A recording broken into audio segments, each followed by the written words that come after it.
At my wife's funeral, my son smiled and said, "This day feels like a holiday. Everything is about to change."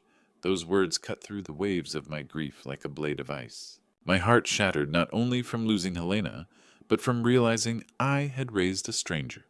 They believed my sorrow had made me weak, easy to manipulate.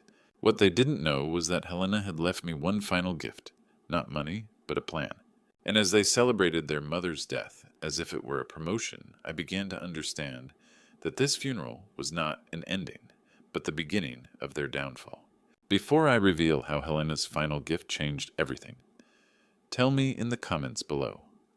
Where are you watching this from? Like and subscribe if you think family bonds should be built on honor, not greed. I am Vincent Caldwell, 70 years old, and for 45 years Helena had been the other half of my heartbeat. She was a nurse who could calm a screaming child, with a touch, a woman who spent 3 decades coaxing roses from the stubborn Arizona clay in our backyard.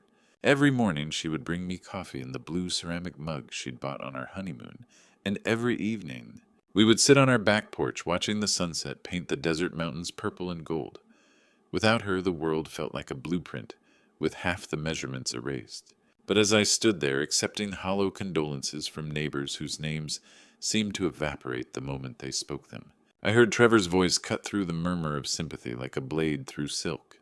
"This day feels like a holiday," he said to Natasha, his voice carrying the satisfaction of a man who had just closed a profitable deal. "Everything is about to change now." My hand tightened around the funeral program until the paper crumpled. Holiday. My son, the boy I had taught to ride a bicycle, the man I had helped through college. The child Helena had rocked to sleep through countless nights, was calling his mother's funeral a holiday. I didn't confront him. I didn't let my mask slip. I simply nodded when people squeezed my shoulder and told me Helena was in a better place now. I let them see exactly what they expected to see, a broken old man drowning in his sorrow. But inside, something was crystallizing, something cold and hard as the desert stone Helena and I had used to build the foundation of our home on Desert Ridge Boulevard. They thought my grief had made me weak and pliable. They thought the house we had built with our own hands, the savings we had accumulated through decades of careful living, the life we had crafted together, they thought it was all just waiting to be divided up like pieces of a pie. They looked at me and saw an obstacle to be managed, a signature to be obtained, an old man whose time was simply inconvenient to their plans. What they didn't know was that Helena had always been 5 moves ahead of everyone else. She saw patterns where others saw chaos solutions, where others saw problems. And in her final months, while I thought she was simply organizing our medical records and updating our wills, she had been preparing for this exact moment. As the last mourners filed past Helena's casket, offering their final respects to a woman who had touched more lives than they could count, Trevor and Natasha lingered near the exit. I watched them exchange a look, the kind of silent communication that passes between conspirators who think they're the only ones smart enough to see an opportunity.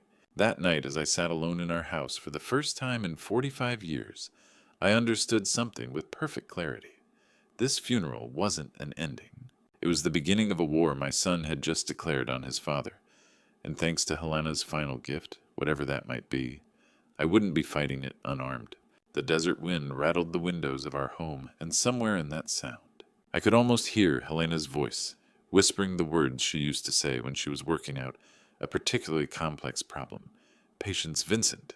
The solution always reveals itself to those who wait and watch." I was about to become very good at both. The assault on my life began 3 days after we buried Helena, disguised as concern. Trevor and Natasha arrived with shopping bags from expensive home stores, their smiles dripping with manufactured sympathy. "Dad," Natasha said, unpacking beige throw pillows, "we brought some things to brighten up the house. It's just so heavy in here." Heavy. That was her word for 45 years of love embedded in every corner of this house. I watched her stuff Helena's handmade needlepoint cushions into a garbage bag pillows that told the story of our life together, each stitch a memory she was discarding like trash. "These old things are so dated," she continued. "You need a fresh start, Vincent. Something more contemporary." I nodded slowly, perfecting my mask of defeated acceptance. "Whatever you think is best, dear." Trevor moved through our home like a man conducting inventory, photographing our antique furniture when he thought I wasn't watching. "Dad," he said, settling into Helena's favorite chair without invitation. This house is too much for you now. The maintenance, the taxes, the isolation. It's not practical for a man your age. Practical, as if love could be measured in square footage. Your mother and I paid this house off 15 years ago, I said quietly. There's no mortgage. I had never told them about our financial freedom. I had let them assume debt because I had seen how they looked at our life, like accountants reviewing a balance sheet they intended to reorganize. That's not the point. Trevor snapped, his patience thinning. The point is quality of life. We found some wonderful senior communities, gated with amenities. You wouldn't have to worry about anything. He spread glossy brochures across Helena's coffee table. Desert Springs Senior Living, Sunset Manor. Each promised the same thing, a life managed by others' existence reduced to scheduled meals and supervised activities. Helena's gone. Dad. Trevor said, his words hitting like physical blows. You can't live in the past forever. We're trying to help you move forward. Move forward, away from everything Helena and I had built together. As they prepared to leave, Trevor pulled out a legal document. I brought something to make things easier, just a power of attorney. Standard paperwork that would let me handle financial details if you decide to make a change.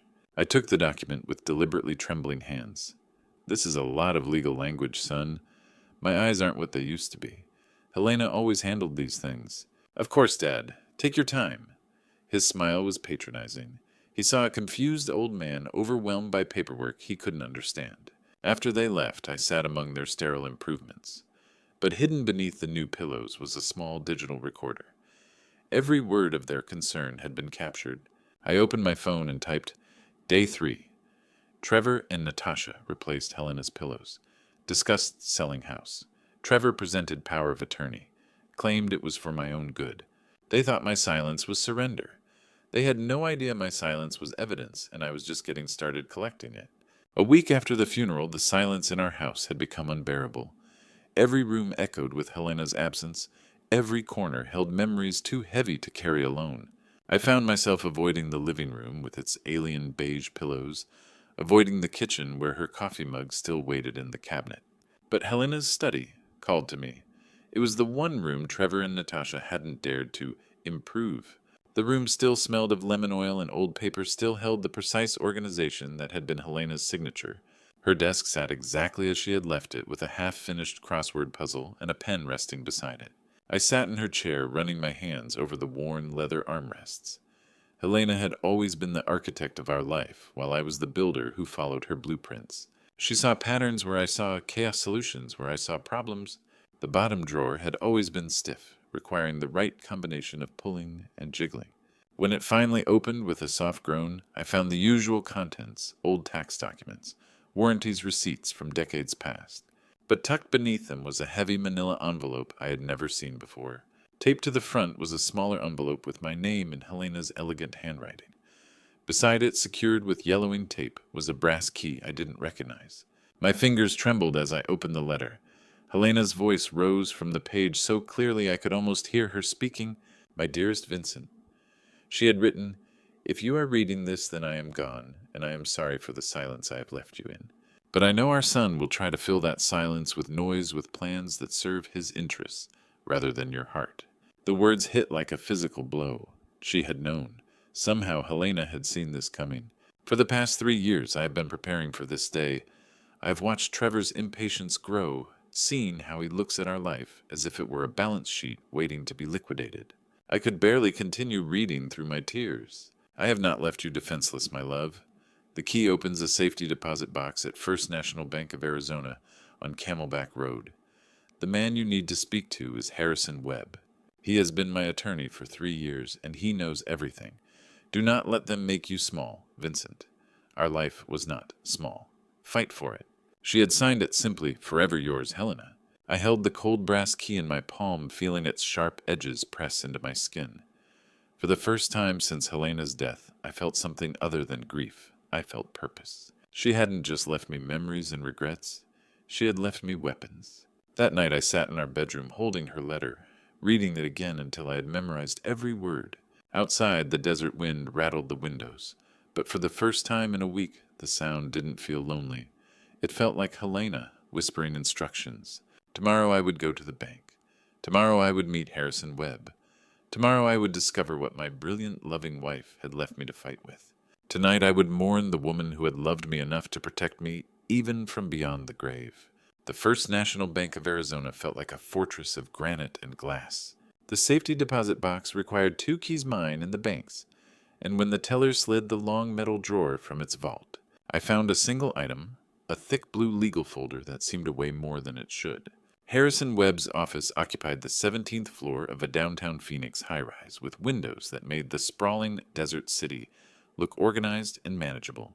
Webb himself was sharp-eyed and composed with the quiet authority that comes from handling other people's secrets. "Vincent," he said, rising from behind his mahogany desk, "I've been expecting you. Helena said you would come when you were ready." I placed the blue folder between us. Her letter mentioned a plan. She said you knew everything. Webb leaned forward. "It's more than a plan, Vincent. It's a fortress. For 3 years, Helena worked with me to restructure your assets. Your investments, savings, the proceeds from her family's Tucson property, everything was consolidated and moved. Moved where? Into the Caldwell Family Legacy Trust," he said, sliding a document from the folder. It was bound in blue leather with our names embossed in gold. "On paper, the trust benefits your family. In practice, it has one gatekeeper, you." He paused for effect. "You are not just the primary beneficiary, Vincent. You are the sole executor and trustee. Nothing gets distributed. Nothing is sold. Nothing moves without your explicit, written approval." I stared at the document legal text swimming before my eyes. "But Trevor and Natasha, their inheritance, that Max," Webb said, his voice dropping, "is where Helena's genius reveals itself. She included what we called the conduct clause." He turned to a page marked with a yellow tab. I read the words, and the air left my lungs. Trevor and Natasha's inheritance was entirely conditional, dependent upon their treatment of me in the 12 months following Helena's death. The trust legally required me to maintain a detailed log of all interactions, conversations, and requests. At year's end, I would present that evidence to Webb. "You have full legal authority to modify their inheritance based on that evidence," Webb explained. "You can delay it, reduce it, or if their conduct is sufficiently inappropriate, eliminate it entirely." "Eliminate it," I whispered. "Every dollar," Webb confirmed. "If revoked, the funds automatically redirect to the Helena Caldwell Memorial Foundation for nursing education, a charity she established for this purpose." The implications hit me like a desert thunderstorm. She knew. She saw this coming. Helena was one of the most perceptive people I've ever represented. She saw their impatience, their entitlement. She refused to let her death become their payday. Webb pulled out another document. "Every phone call, every visit, every pressure tactic they use, it's all evidence you can present. Helena even suggested you might want to document things more thoroughly. For 3 years, while I thought Helena was updating paperwork, she had been building this. Not a wall to keep Trevor and Natasha out, but a room with one door, and she had handed me the only key." "They think they're inheriting a fortune," I said slowly. "They're inheriting a test," Webb replied. "And based on what you've told me about their behavior since the funeral, they're already failing it." I thought about the beige pillows, the senior living brochures, the power of attorney document. Every act of concern had been an act of aggression. Every gentle suggestion had been a calculated push toward surrender. Helena always said people reveal their true nature when they think no one important is watching, I said. She was right, and now you're watching everything. I walked out of that office into the Phoenix heat, not as a victim, but as a judge. Trevor and Natasha had started a game without knowing the rules.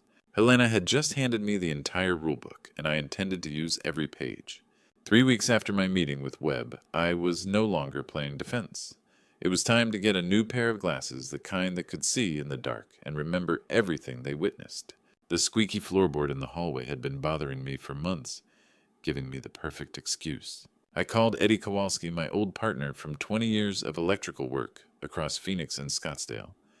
Eddie understood foundations wiring, and most importantly, he understood loyalty. "This the one, Vince?" Eddie asked, putting his weight on the offending board. It groaned with the familiar sound that had announced every midnight trip to the bathroom. "That's the one," I said. "But I need you to look at a few other things, too. Some electrical issues up high." Eddie didn't ask questions. He just followed me through the house as I pointed to specific locations. The smoke detector in the living room that gave a clear view of Helena's favorite chair and the mantel. The small vent cover above the kitchen sink where Trevor and Natasha liked to have their private conversations. The bookshelf in Helena's study where they had been conducting their inventory. From his toolbox, Eddie produced 3 cameras, no bigger than shirt buttons, wireless with 6-month battery life motion-activated recording. Technology had come a long way since our working days. "You sure about this, Vince?" he asked, as he drilled a pilot hole in the smoke detector housing. It was the only time he spoke above a whisper. "This feels like something that could get complicated." "I've never been more sure about anything in my life," I said. "They think I can't see them, Eddie. I'm just getting better glasses." Eddie worked with the precision of a man who had spent decades making invisible connections. A tiny drill, bit, a careful placement, a seamless integration. The smoke detector went back together perfectly. The kitchen vent showed no signs of modification. The gap between Helena's encyclopedias looked exactly as it always had. When he finished, my house had eyes, and those eyes were mine. "The floorboard's solid now," Eddie said, packing his tools. "Should be quiet as a church mouse." "What do I owe you?" I asked. Eddie shook his head. "Helena made me the best peach cobbler in Arizona for 30 years. This one's on the house." After he left, I spent the evening learning the smartphone app that would let me access the cameras remotely. The technology was remarkably simple. Point, click, watch, record. Everything would be stored in the cloud, time-stamped and date-stamped, creating an unalterable record of whatever happened in my home. That night I tested the system by walking through each room, watching myself on the small screen like a ghost haunting his own house. The image quality was crystal clear, the audio sharp enough to pick up whispered conversations. Helena would have been impressed by the precision of it all. The next morning, Trevor called with his usual false concern. "Just checking in, Dad. How are you holding up?" "Oh, you know," I said, letting my voice carry just the right amount of weariness. "Some days are harder than others. The house feels so big and empty." "I understand completely. Listen, Natasha and I were thinking of stopping by this afternoon. Maybe we could look at some of those brochures together. Talk about your options." "That would be nice, son. I'd appreciate the company." After I hung up, I opened the camera app and switched all 3 units to active recording mode. The trap was set. All I needed now was for my prey to walk into it. I spent the rest of the morning in Helena's garden tending to her roses, and thinking about the woman who had loved me enough to arm me for a war she knew was coming. The desert sun was hot on my shoulders, but for the first time since her funeral, I felt something approaching peace. My house had eyes now, and those eyes would see everything. My home became a silent movie theater, and I was the only one in the audience. Late at night, I would connect my phone to the camera feeds and watch the day's recordings. Each clip was another page in the ledger Helena had asked me to keep. The first recording made my blood run cold. Trevor paced the living room phone pressed to his ear, his voice an angry hiss. "I don't know how much longer this is going to take," he was saying. "He's just sitting on everything like some stubborn old mule. The gentle approach isn't working. He's not as confused as we thought." A pause as he listened. "My credit cards are maxed out. The mortgage is 3 months behind, and Natasha's spending like we already have the money. We need to force his hand, soon." I saved that recording, labeling it Trevor's Financial Pressure, Week 4. The second clip was worse. It showed Natasha in Helena's study at 2 a.m, rifling through my wife's desk with the efficiency of a burglar. She wasn't looking for keepsakes, she was hunting for financial documents. Bank statements, anything revealing our assets. "It has to be here somewhere," she whispered, photographing Helena's address book with her phone. The old lady was too careful to leave everything with just one lawyer. Watching her violate Helena's private papers felt like watching someone desecrate a grave. But the third recording transformed my grief into something harder than desert stone. Trevor stood in our kitchen looking out at Helena's garden, his voice carrying the confidence of a man discussing a sure investment. "Trust me on this one," he was saying. "The property alone is worth $800,000. Prime Scottsdale real estate fully paid off, maintained like a museum. The old man won't last much longer anyway. He's already showing signs of confusion, forgetting conversations, getting overwhelmed by paperwork." He was lying, fabricating symptoms to justify whatever he was planning. "Once we get him into assisted living, we can liquidate everything. The house investments, whatever cash they've been hoarding. I'm talking about a complete financial reset. My wife and I will finally be able to live the life we deserve. The life they deserved, built on the grave of Helena's and my 45 years together. I watched him walk through our home like he already owned it, examining furniture with the calculating eye of someone planning an estate sale. He paused at Helena's favorite photograph of us from our 40th anniversary, where we're both laughing so hard our eyes are closed with joy. He picked it up, looked at it for a moment, then set it face down on the side table. That night, I sat in our bedroom's darkness, holding Helena's pillow and reviewing the recordings. Each clip was evidence another nail in the coffin Trevor was building for himself. My phone buzzed with a text from Trevor. Dad just wanted to check in. Hope you're not feeling too lonely in that big house.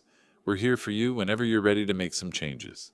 I typed back, thank you, son. I'm managing fine, just taking things one day at a time. But I wasn't just managing. I was building a case. With every recording, every whispered conversation, every violation of Helena's memory, that case grew stronger. They thought the walls were just wood and plaster.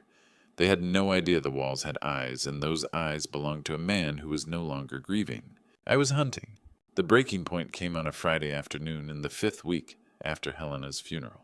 I was watching the live feed from my bedroom when Kyle Patterson, the real estate agent Trevor had been secretly working with, pulled into my driveway in his silver Mercedes. Through the kitchen camera, I watched Trevor's face go pale as he answered his phone. What do you mean the buyer is walking? Trevor's voice was sharp with panic. We had a deal. You said it was a sure thing. Kyle's voice was audible through the phone speaker. The buyer wants a signed purchase agreement by Monday, or he's moving on to another property. No more delays, no more excuses. Your father needs to commit, or we lose the sale. Trevor slammed his fist on Helena's kitchen counter. This is insane. We're talking about $800,000. Then get his signature, Kyle said. I've done everything I can. The rest is up to you. After Kyle left, Trevor paced the living room like a caged animal. Natasha sat on the couch, her usual composure cracking under the pressure. What are we going to do? She asked, her voice thin with worry. The credit card companies are calling every day. The bank is threatening foreclosure on the condo. We can't keep living like this. We're not going to keep living like this, Trevor snapped. I didn't spend 42 years being the dutiful son just to watch everything slip away because my father wants to play sentimental games with the house. But he won't sign the power of attorney. He won't even discuss selling. What if he never agrees? Trevor stopped pacing and looked at her with cold calculation. Then we make the decision for him. What do you mean? I mean, we stop asking for permission and start taking control. He's old Natasha. He's confused. He's not thinking clearly. Sometimes you have to protect people from their own bad decisions. I watched my son, the boy I had taught to ride a bicycle, the man I had helped through college, plan to steal my life from me. The cameras captured every word, every gesture, every moment of his transformation from son to predator. Trevor, I don't know about this, Natasha said, and for the first time I heard doubt in her voice. This feels wrong. What if we get caught? Caught doing what helping my confused father make a smart financial decision.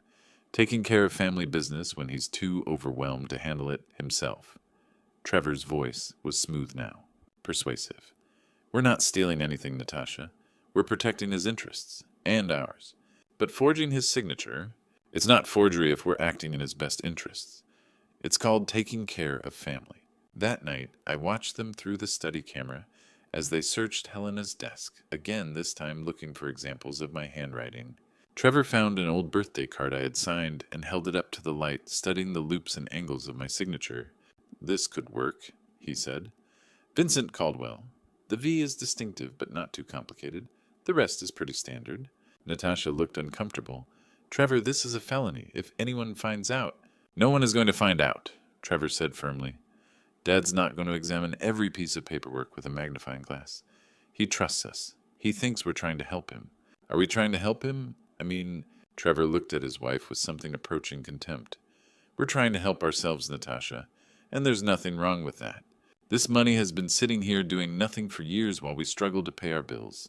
It's time for it to serve its purpose. I saved that recording with steady hands, labeling it Conspiracy to Commit Fraud, Week 5. They had crossed the line from greed to criminality.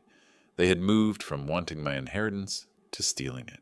And thanks to Helena's foresight and my cameras, I had documented every step of their descent. The trap was set. All they had to do now was spring it. It happened on Saturday night at 11:17 p.m. The timestamp would later become the most important detail in the entire case. I was lying in bed when my phone buzzed with a motion alert from Helena's study. I opened the app and watched my son and daughter-in-law creep into my wife's sanctuary like thieves. Trevor carried a manila folder and a pen. Natasha followed reluctantly, her face pale in the lamplight. They moved with the careful silence of people who knew they were crossing an unforgivable line. "Are you sure about this?" Natasha whispered. "It's too late for second thoughts," Trevor replied, settling into Helena's chair. "The buyer wants paperwork, Monday morning. This is our only option." He spread the documents across Helena's desk, a letter of intent, to sell the house with a blank signature line, waiting to be filled. Trevor pulled out my birthday card, his handwriting sample, and placed it beside tracing paper. Under the lamplight, he began practicing my signature. "Vincent Caldwell," he murmured, tongue between his teeth. "The V loops back, the C is sharp, the rest flows together." I watched my son reduce my identity to manageable curves and lines. Each practice signature was another step away from the man I had raised. "This is wrong, Trevor," Natasha said, wrapping her arms around herself. "What would your mother think?" "My mother is dead," Trevor snapped without looking up. "And she's not going to pay our mortgage or save us from bankruptcy. Sometimes you have to take control of your destiny. By stealing from your father, by protecting our future, he's going to die in a few years anyway, and then this becomes ours. We're just accelerating the timeline." The casual cruelty of those words spoken in Helena's study, surrounded by her books and memories, made my hands shake with rage. But I kept recording. Every word was evidence. Trevor positioned the tracing paper over the letter of intent and began forging my signature. The pen scratched across paper with deliberate precision, each stroke calculated to match my handwriting. "There," he said, holding up the document. "Vincent Caldwell agreeing to sell his house for $800,000. Natasha stared at the forged signature. "What if he finds out?" "He's not going to find out. He's a confused old man who can barely remember breakfast. By the time he realizes what happened, we'll have the money, and he'll be in assisted living where he belongs." Trevor folded the document carefully. "Kyle will submit this Monday morning. The sale goes through and our problems are solved. And your father will thank us eventually. When he's not worrying about taxes and maintenance, he'll realize we did him a favor." They turned off the lamp and crept out, leaving only the lingering scent of betrayal. But the cameras had captured everything. Every whispered word, every forged stroke, every moment of their descent, from family to felons. I lay in darkness, watching the footage again. The timestamp read, 11:17 p.m. to 11:43 p.m., 26 minutes during which my son had committed fraud and murdered whatever love I had left for him. The trap wasn't just sprung, it had snapped shut with the finality of a death sentence. Monday morning, Kyle Patterson would receive a forged document. By Monday afternoon, Harrison Webb would have video evidence. By Monday evening, the district attorney would have everything needed to destroy the people who tried to destroy me. Helena had been right about everything. She had seen this coming, prepared for it, and armed me for it. The war was over. I had won before Trevor even knew he was fighting. The summons arrived by courier Tuesday morning. "You are hereby summoned to attend the official reading of the last will and testament of Helena Caldwell and the administration of the Caldwell Family Legacy Trust." Wednesday afternoon. Webb and Associates' conference room felt like a courtroom awaiting verdict. I sat facing the door as Trevor and Natasha entered, their faces etched with weeks of strain. Trevor wore his best suit like armor, but his clenched jaw betrayed his anxiety. Natasha clutched her purse like a shield. Harrison Webb entered carrying a single blue folder. No pleasantries, no smiles. Just Helena's final act. "We are gathered to read the last will and testament of Helena Caldwell." Webb began. He covered the small bequests. Quickly books, donations, sentimental items. Trevor and Natasha exchanged impatient glances. Then Webb set aside the first page. "Primary asset distribution is governed by the Caldwell Family Legacy Trust, established 3 years ago. All decisions are left to the sole discretion of the designated executor." He looked directly at me. Vincent Caldwell, with full and unchallengeable authority. Trevor's face went pale. "The inheritance for Trevor and Natasha Caldwell is provisional, contingent upon their conduct in the 12 months following Helena's death. They must demonstrate respect and support, and must not engage in coercive action." Webb opened my leather-bound evidence log and pressed play on a digital recorder. Trevor's voice filled the room. This day feels like a holiday. Everything is about to change. Natasha recoiled. Trevor stared at the device in horror. Entry 12. Webb continued sliding photographs across the table. Power of attorney presented under false pretenses. And finally, entry 21. Saturday night, 11:17 p.m. The laptop screen came alive with night vision footage. Trevor and Natasha in Helena's study. The audio was crystal clear, Trevor forging my signature, discussing my death as a timeline to accelerate, reducing my life to an inconvenient obstacle. When the recording ended, silence filled the room. Natasha was crying. Trevor sat frozen, watching his future crumble. Opera, as executor, having reviewed clear violations, Vincent has made his decision. Webb announced. He looked directly at Trevor, then Natasha. Your inheritance is hereby reduced to the legal minimum, $1 each. Natasha fled the room, her sobs echoing in the hallway. Trevor remained motionless, finally understanding his loss. Webb delivered the final blow. The evidence of felony forgery requires us to forward a complete file to the district attorney this afternoon. I stood, picked up my log, and nodded to Webb. Then I walked out, leaving the wreckage behind. Outside, Arizona's sun warmed my face. There was no victory in my heart, no satisfaction. Only the quiet feeling of a foundation set right. Helena had taught me that some battles are won not through anger, but through patient truth. Love and respect should never be mistaken for weakness. True family is built on honor, not entitlement. When sacred lines are crossed, setting boundaries isn't revenge, it's preserving what matters most. In the end, the truth had set us both free. Vincent's story teaches us that true strength isn't found in anger or revenge, but in patience and unwavering principles. When God allows us to face betrayal from those closest to us, He often provides the wisdom and tools we need to protect what truly matters. Helena's foresight was a blessing that reminded us how God works through the love we share with our spouses, even beyond death. Family bonds should be built on respect, honor, and genuine care, not entitlement or greed. When sacred trust is broken, setting firm boundaries becomes an act of love, not cruelty. Vincent didn't seek to destroy his son. He simply allowed Trevor's choices to reveal their natural consequences. Sometimes God uses our darkest moments to show us who truly stands with us and who stands against us. The greatest grandpa stories aren't just about wisdom passed down through generations. They're about the courage to stand firm when everything we've built is threatened. These grandpa stories remind us that love without boundaries isn't love at all. The most powerful grandpa stories teach us that protecting our legacy isn't selfish, it's sacred. Every family needs these grandpa stories that show how real love requires real accountability. God's justice may seem slow, but it's always perfect. He sees every whispered betrayal, every act of manipulation, every moment when greed masquerades as care. And in His time, truth always emerges victorious. If this story touched your heart, please share your thoughts in the comments below. Have you witnessed similar family betrayals? How did faith guide you through? Don't forget to subscribe for more powerful stories about family justice and the triumph of love over greed.